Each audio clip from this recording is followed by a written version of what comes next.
as I was saying, Joy Taylor, every dog has its day.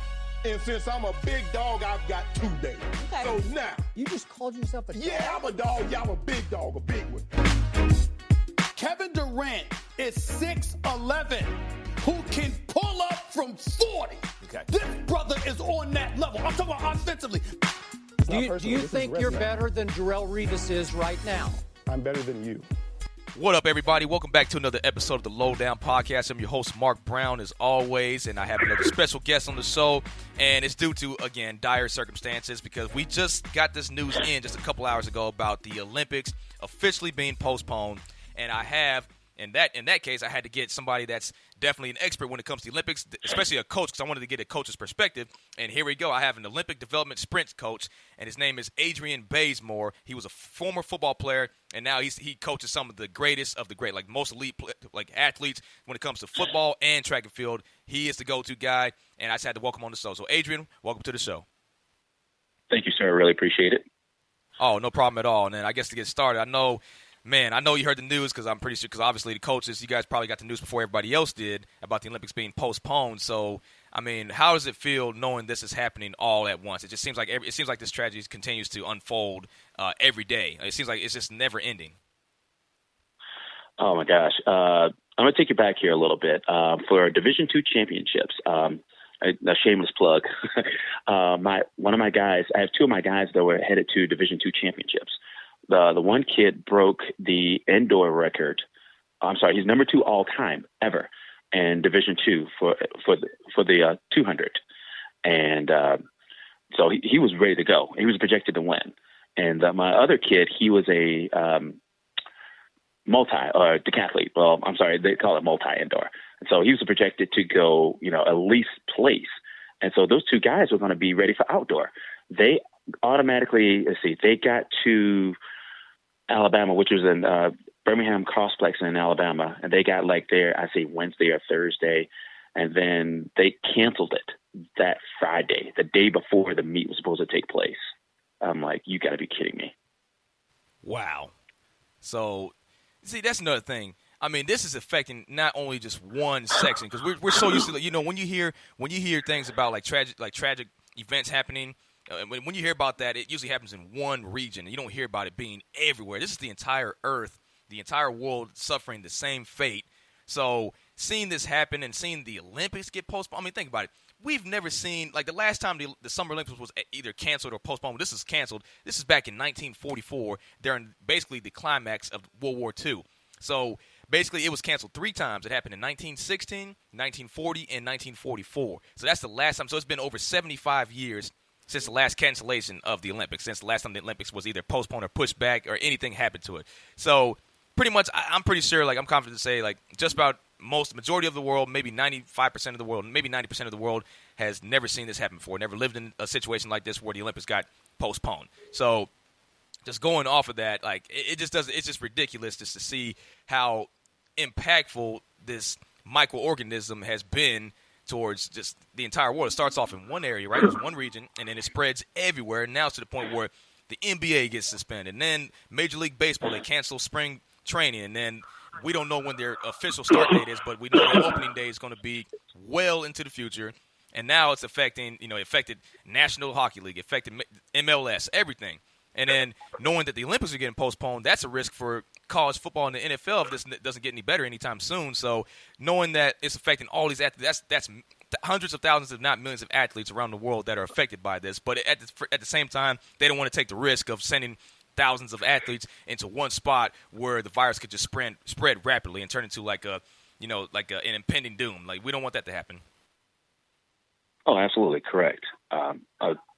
And the problem is, just like with my 2 young guys that were headed for Division II, they both were, because I talked to the parents, and they both were talking about, all right, are we going to Olympic trials? What are we doing? Because I was looking, matter of fact, the day they got canceled, I was actually looking at plane tickets to go out to University of Oregon, or I should say Eugene. And I think the one kid's dad, my record holder, his dad was like, yeah, I'm not going to go D2 championships, but I'm already looking at hotels, Airbnb, because my brother actually lives in Seattle, so he was going to come up also for it. So man, we were gearing, we were ready to go. But yeah, that's a no-go. Yeah, not at all. I mean, and the Olympic trials were supposed to be in June, if I remember correctly. I think it was scheduled for June. And that's also something like I was actually looking forward to seeing that. I was looking forward to see some of these athletes because this is actually if this actually happened, if the virus never existed, that means that this would have been the first season since 2004, or not even that. This is the first season in over 12 years since we haven't seen Usain Bolt, because Usain Bolt is obviously not participating. He retired after the 2017 World Championships, and this will be the first time in track and field that we wouldn't see Usain Bolt. So we got a chance to see a new era of athletes coming out and emerging. Like, for example, Christian Coleman made a name for himself in America, and there's other athletes around, and obviously Noah Lyles and plenty of other sprinters, and you got sprinters in other countries that have made names for themselves. And to see that we don't get a chance to watch it this year, it just really hurts. Oh, my gosh, you have no idea. When I was at 2019 indoor, I got a chance to meet a lot of the guys. Because the 2019 indoor championships for USA, I didn't realize it at the time, but when I got there, a lot of college conference championships were going on at the same time. So a lot of the kids, they still train at their prospective colleges, or at least have their college coaches work with them. And so, but their coaches was tied up with conference championships and everything else. So I'm downstairs with my guys, a couple of guys. And it's track and field sprinters, and we're a small community. We all know each other.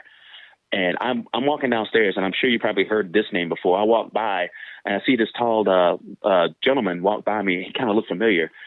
And at first I didn't recognize him, and it was Randall Cunningham. So I'm like, wait a minute. I used to have this dude's poster. Yes, Randall Cunningham. I used to have this dude's poster on my wall.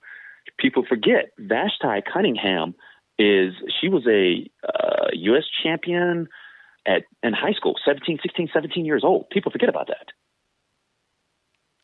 Gosh, so, having moments like that, man, like, what are the odds, right?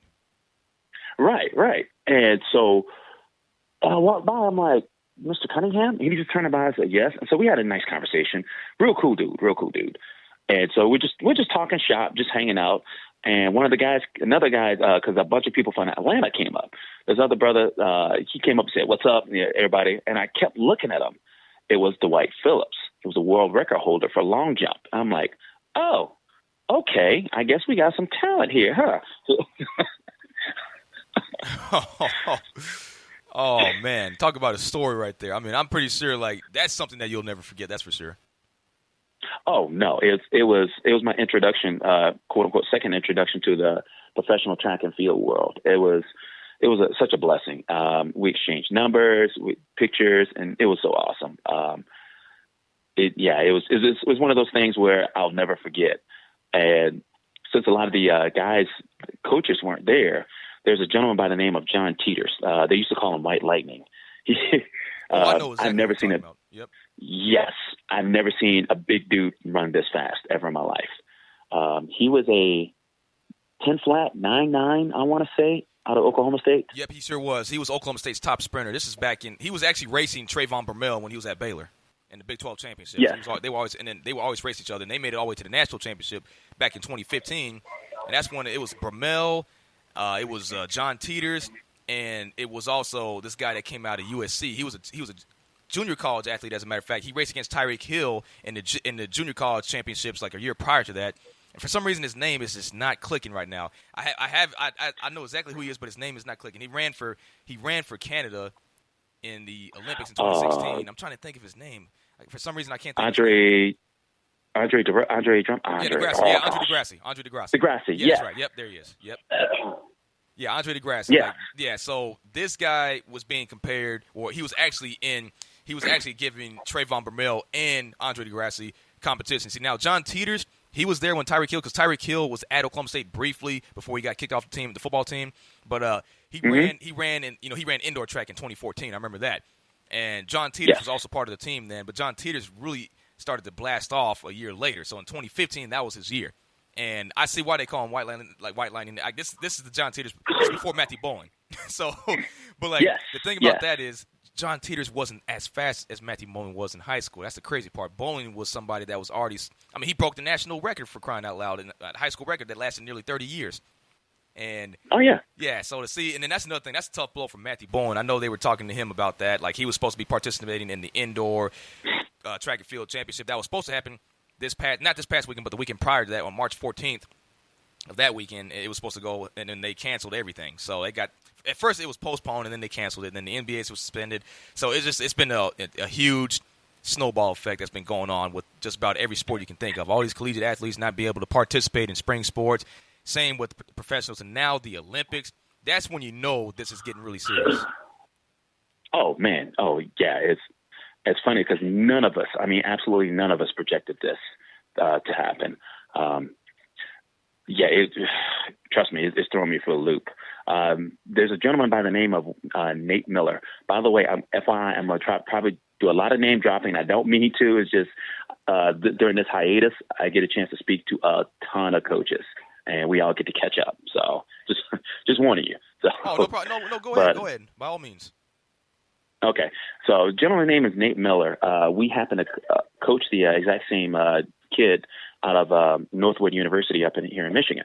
And Wally was very, very good. He almost had a chance to go to the trials. He was getting close.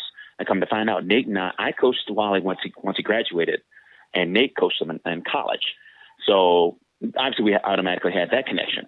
So, and I forgot exactly where Coach Miller coached around, but he knew about me and John Teeters because he saw a picture of us. So I told him, I said, yeah. He asked me, he said, well, John was doing really, really well, yada, yada, yada. I said, yeah, well, he just happened to, I guess, his legs just gave out on him at the end of the trials or something. I forget the exact story, but he said, yeah, John seems like a really cool dude. I'm like, oh, he's a very cool dude. And the story, I'll never forget it. John was like me. John was a football guy.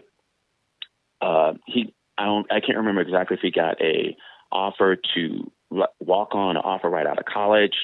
I don't remember the exact story, but I know that his high school coach convinced him, or the college coach, they convinced him to run track because I believe they want to give him more money.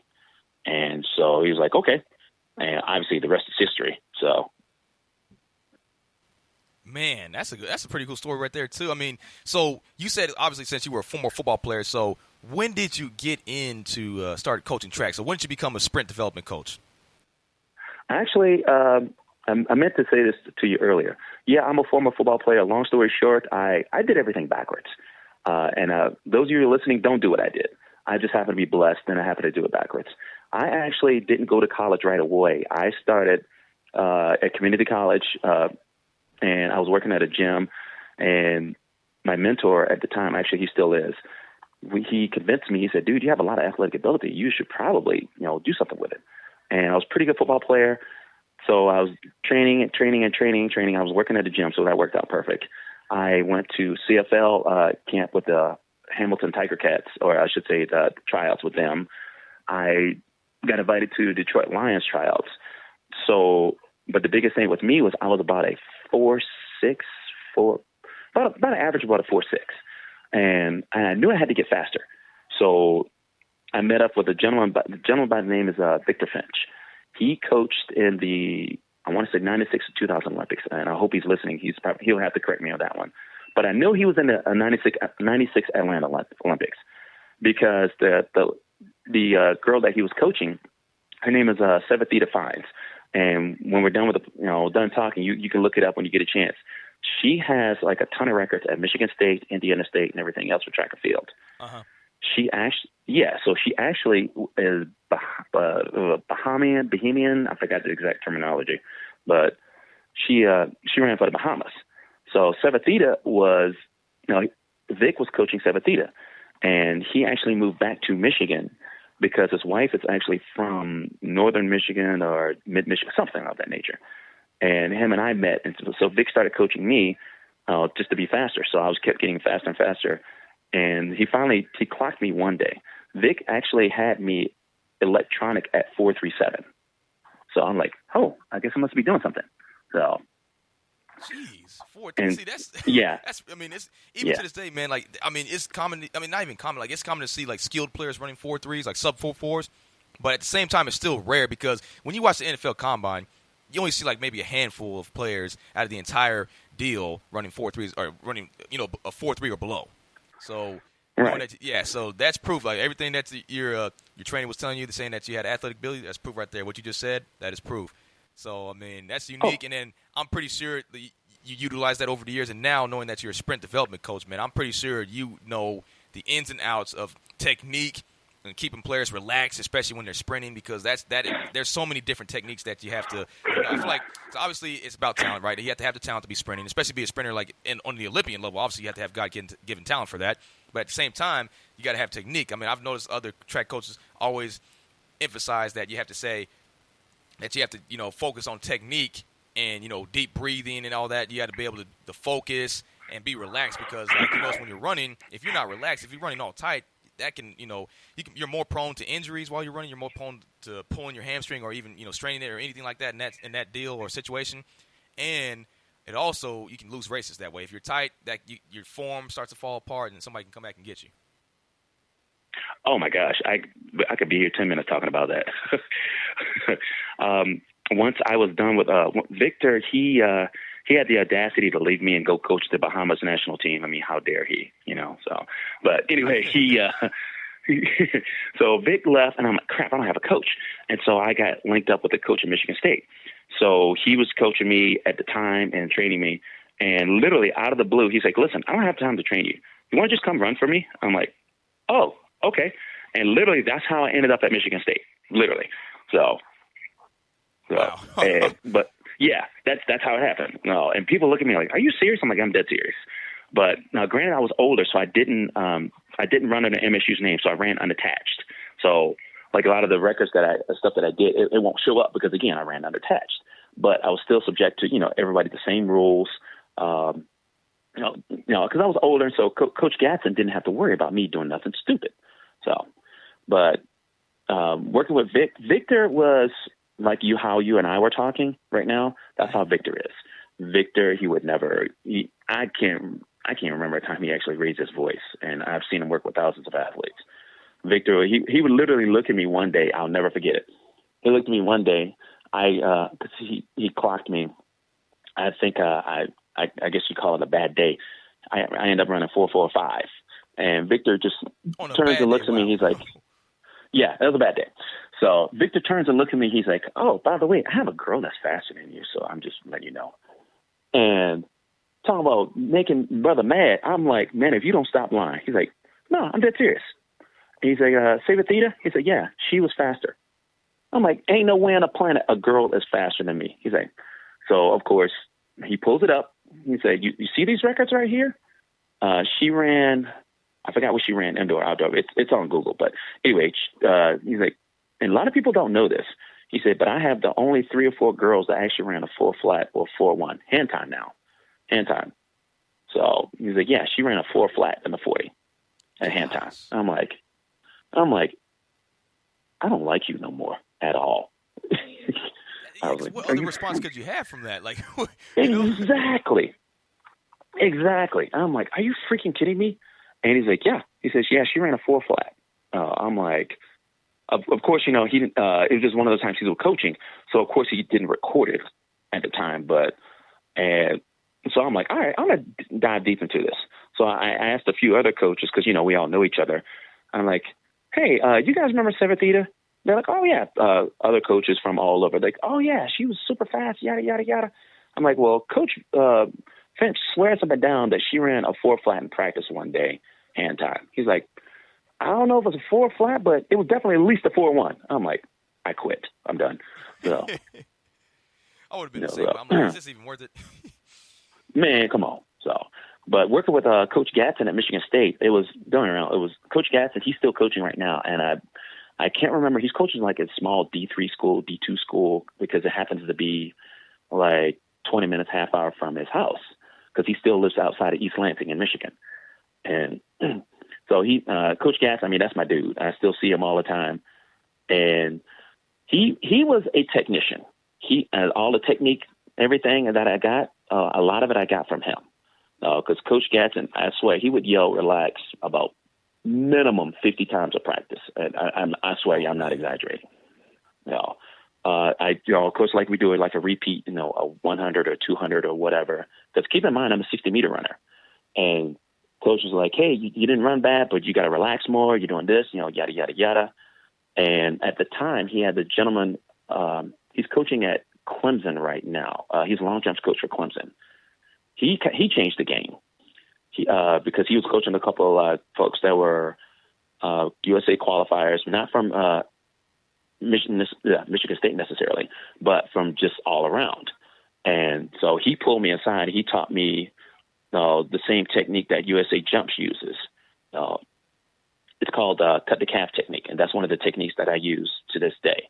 He taught me that one. And I'm like, okay. And again, it changed the game because along with Coach Gatson and Coach Chris, his name, I'm sorry, I'm drawing a blank with his name right now, but using those guys' styles, I'm like, oh, okay. Because to be honest with you, I had no intentions of coaching when I was done running. But when you have two Olympic coaches and then you got a guy that's coaching, future guys that are possibly going to the Olympics and world championships and USA qualifiers, you kind of get a little bit of information. You know what I mean? So yeah, exactly. And just going off all these stories, like how do you think you guys plan on? Because obviously, knowing that everything's at a standstill, how do you guys plan on moving forward once this all subsides eventually? Like, how do you guys plan on moving forward after all this hysteria going on in the world? Well, here's the problem. Because you being a track fan, you know how everything goes in cycles, and we're doing first 3 weeks we're going to do this or do this, and progression. Anybody knows that. But the problem is right now our progression has stopped completely because everything is shut down. A lot of the kids, not everybody has an Olympic training center to train at. Some still train at the prospective colleges. Like I know, for example, the gentleman I'm cool with, Donald Scott. He won outdoor in 2019, and he trains at Eastern Michigan. Eastern Michigan is shut down right now. My guys up at Saginaw Valley shut down. Northwood shut down. I was going to go back to Michigan State to see some of the kids because I'm supposed to be working with a couple of triple jumpers and long jumpers this summer. Well, that's shut down. Plus, everybody has the dome or the bubble, if you want to call it, turf area. Those are shut down too. So we have no place to train. Yeah, that's unfortunate. And speaking of that, that's not the only place because even one of the main training facilities in Colorado Springs, Colorado, has been shut down. So it's not even closed. It's closed. So I saw a few Olympians that were supposed to be training there. They said honestly, this was like from a couple of days ago. They were talking about how it should be better. They're better off, having this postponed because, like you said, there's no progression, like you just mentioned. Like, how are you going to train when everything's shut down? And then say they were to postpone it by a couple of months. I mean, that's like you guys like this. This virus is not going away anytime soon from what it looks like. It looks like it's continuing to progress.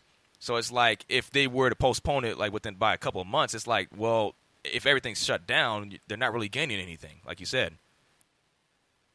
Yeah, there's no way. And it sucks because, I'm going, I'm sorry, I'm a very blunt person. I'm actually from Virginia. I'm from down south. And I'm going to blame my mama on this one because she's blunt. So they tell how your grandma used to say, stay in church, tell the truth. Yeah, that's that. I'm gonna blame my grandma on this one. Honestly, the Olympic Committee, they're not thinking about the athletes. They're thinking about greasing their pockets. That's all they think about.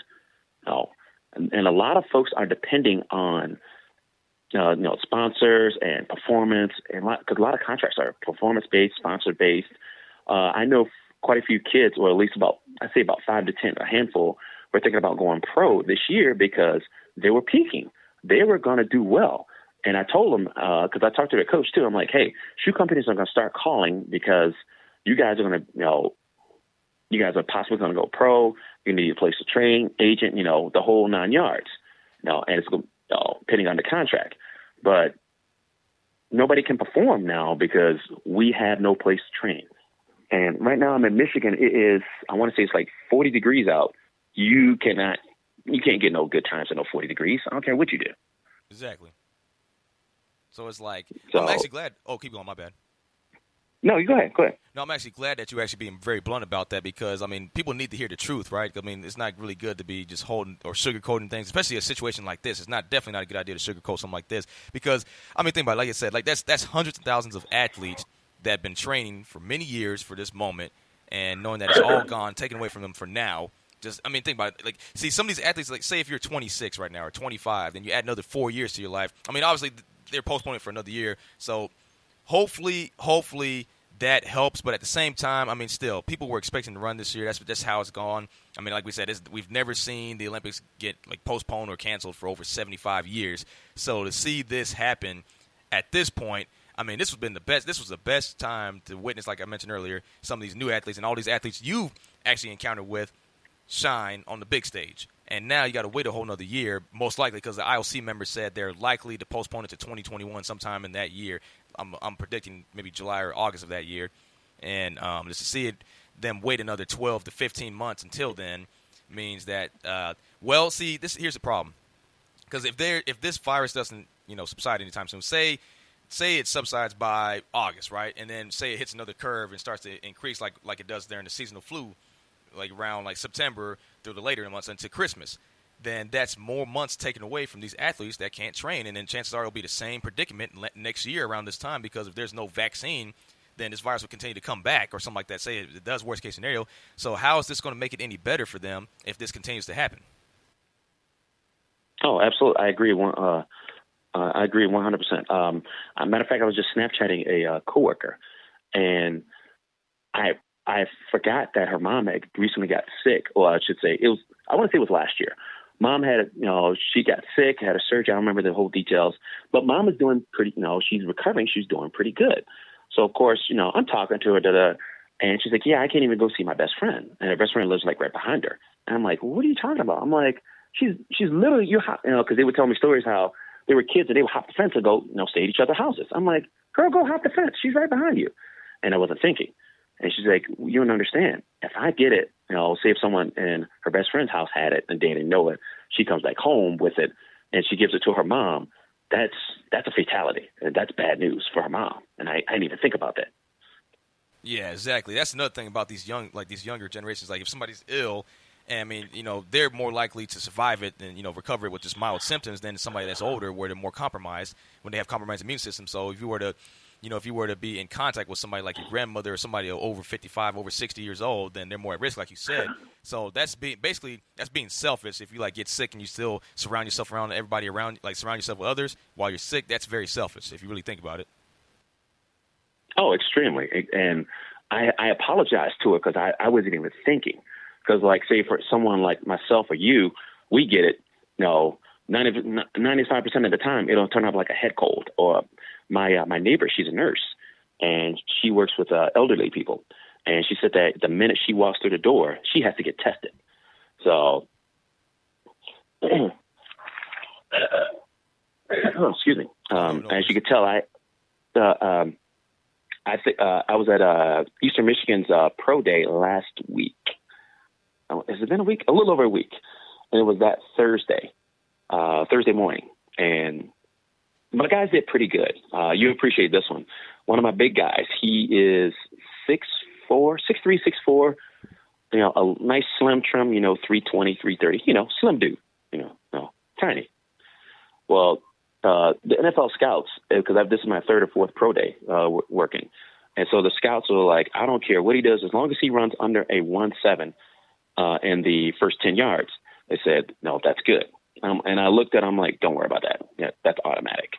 He ended up running like a 1.58 in his first 10 yards. What? Now, yes.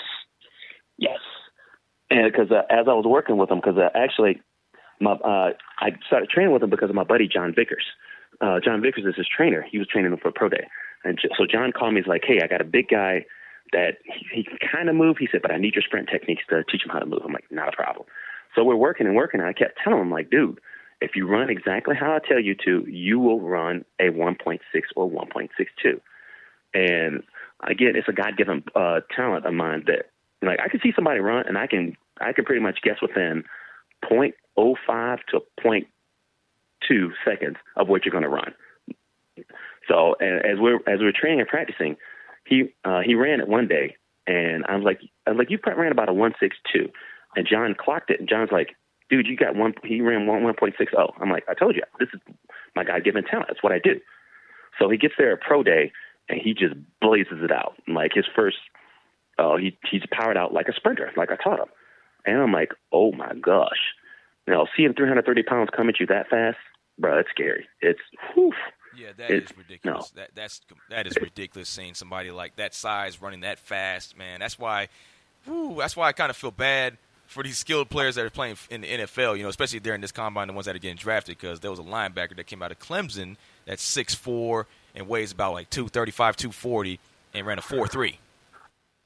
Yes. Yeah. That shows you the dangers of this new gen of athletes. Man, I see. Like when I ran track, I was 6 feet 190. When I played football, I was 6 feet 200. So obviously I lost a little bit of weight. Shed that little extra weight to be lighter. The biggest thing I try to tell guys, and I'll shout out to my other guy too, because the other kid was a wide receiver, and you appreciate this one. He's actually from California, and he said that he has never had a track coach. I'm like, dude, you're from Southern California. What do you mean you never had a track coach? It kind of blew my mind. He's like, well, I did, but the guy didn't know what he was doing, so I kind of left. He said, all we do was just run and run and run. I'm like, okay, I give it to you. And so he got there to college, and so they projected him at a 4.65, 4.7, and he ended up running a 4.55, and he didn't run to my standards, because my standards are just ridiculous. I'll admit it, But he ran 4.55. So a lot of scouts they got his number. They told him they said minimum he's going to go to San Francisco's rookie camp. So I'm happy for him. So. Yeah, I mean, even then, I mean, a 4.5. I mean, that's like you said. I mean, 4.5. I would say it's not ideally slow, but I feel like it's like around the average range, because like anything above a 4.6, that's kind of like slowing it down a little bit. But a 4.5 is like, I would say, right in the middle. Oh yeah, but people don't understand that. Like the kid, I won't say his name, but he's not the greatest starter on the planet. And I was working on it, and I just told him, I said, look, that's just not him. All of us are given certain God-given qualities. We all know this. And, you coming out the blocks blazing, that's not you. But once you get past that first 10 to 15 meters, is that, dude, you're hard to catch. And then I saw it on film, because he sent me some of his highlights. I forgot which game it was, but matter of fact, it was a bowl game. And he sent me some of his highlights, and he caught a dig route or in route. Dude was gone. Like they had a hard time catching him. Like the old Jerry Rice theory, how nobody really caught Jerry Rice from behind. Uh-huh. Yeah, that's him to a T. Like he wasn't the fastest starter, but I tell you what, once he gets going, you better be a sprinter to catch him, because he's hard to catch from behind. Yeah, when people have something like that, that's why they're like a high threat, especially when they're in the open field. Yeah, especially if there's a lot of openings. That's it. It's over. But, man. But do you have any additional thoughts you'd like to add about what's going on so far with all this like commotion with the Olympics being likely postponed until the summer of 2021, and what it means for you and all your athletes and everybody that's involved within this whole entire deal? Well, here's the problem with that. Summer of 2021 was supposed to be World Championships. So unless they're going to delay that back to 2022, which, if I'm not mistaken, that's actually the Winter Olympics are scheduled for 2022. So I don't know if they're going to do both. But my thoughts process is, they need to delay it. It sucks because I'm thinking of, the money that is about to be lost by a lot of these athletes, because let's be honest, a lot of Olympic athletes or people that are training for the World Championships, a lot of us have to work. We're not in the NFL and NBA and Major League Baseball. We're not on college. Say if we're back at college, we're not the revenue sport. Only time people pay attention to us is during the Olympics. That's it. Well, yeah, that's the tough part right there. I mean, that's the sad part, because I figured that too, because I pay attention to track all the time, but like you're right about that. Like when it comes to the big stage, when it comes to like everybody else, yeah, it's usually around every 4 years. Yeah, and I know that Donald works. I know that quite a few other folks that I'm going to see at the Olympic trials. Well, at least I was going to see Olympic trials. I know like some of the females are teachers.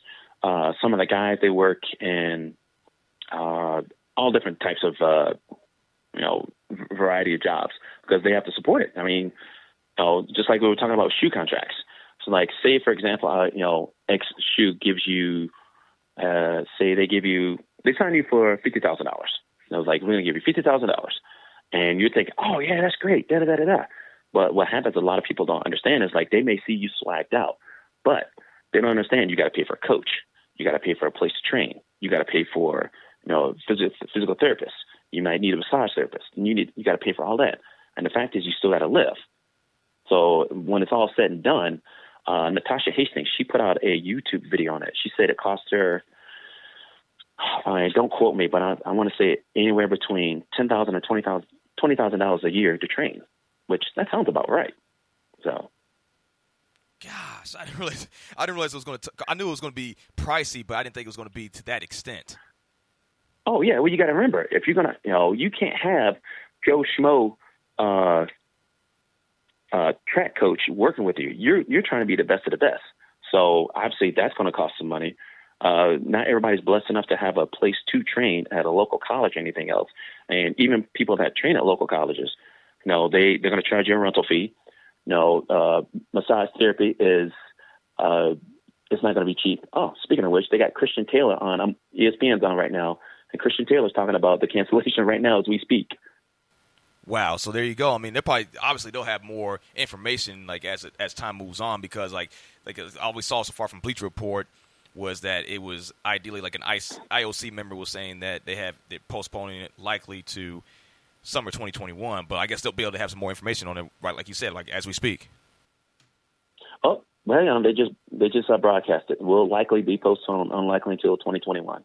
That they literally it's running on the bottom screen as we speak. It says like you said, likely. Like will, nope. It says will. Will be postponed, likely till I can't even read, until 2021. Yep, they just broadcasted it. Wow. So there you go. There it is right there. There's the trigger right there. Man, I feel really sorry for these athletes. Like you said, I feel extremely sorry for them. And I feel sorry for you and all the coaches involved, because that's just uncalled. Nobody saw this coming, and it's just very unfortunate. It's unfortunate, but it's funny because I can hear my grandmother talking now, rest in peace, Grandma. But she always says that when something bad happens, God has an ulterior motive, and there's a silver lining in it.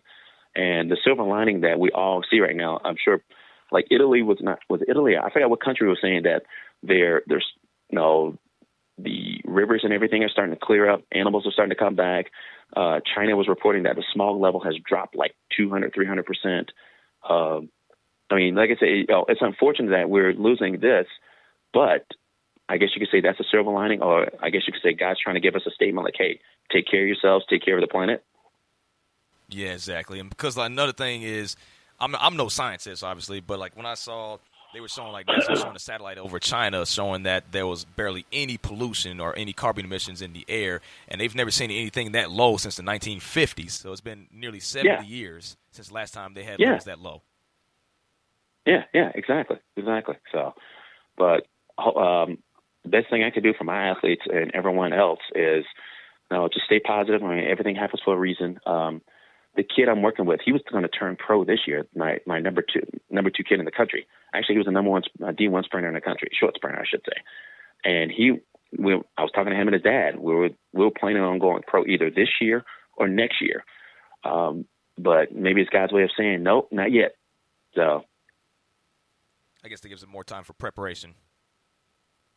Yeah, it does. It stinks, but hopefully, like I said, hopefully things will work out within itself. Thankfully, no one has lost their job. No one, at least that I know of, no one has lost their job. No one is gone stir crazy just yet. No, I'm supposed to be working out and training tomorrow because thankfully I live literally next to a track, which is about like a mile away from me.